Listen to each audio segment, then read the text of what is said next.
Good morning, everybody. As you can see, we got the engine transmission transfer case out of this car yesterday.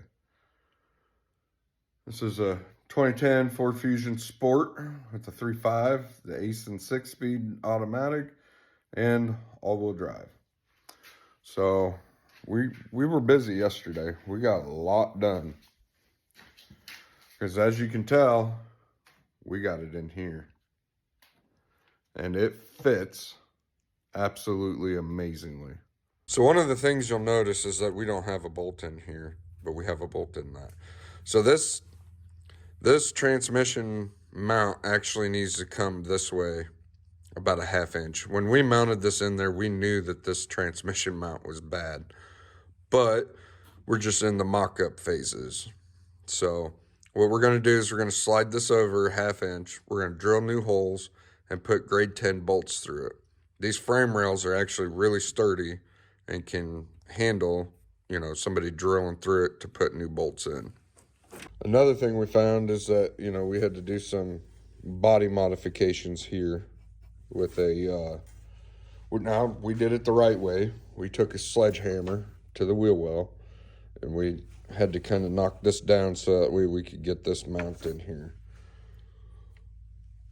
And we'll have to drill a new hole right down here and put a new hole through this side as well. Now, the one thing that we did find quite interesting is that this harness, the injector harness, is actually plug and play between the 3-liter, the 3.5, and the 3.7. So after figuring that out and finding out that the firing order between this 3.5 and the factory 3.0, they share the same exact firing order.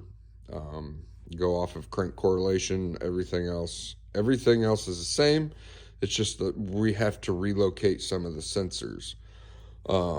This is the factory 3-liter harness that came in the Escape. We're going to try using the factory harness and the factory Escape 3-liter ECU, and we're going to try to get this thing to fire up on the Escape ECU.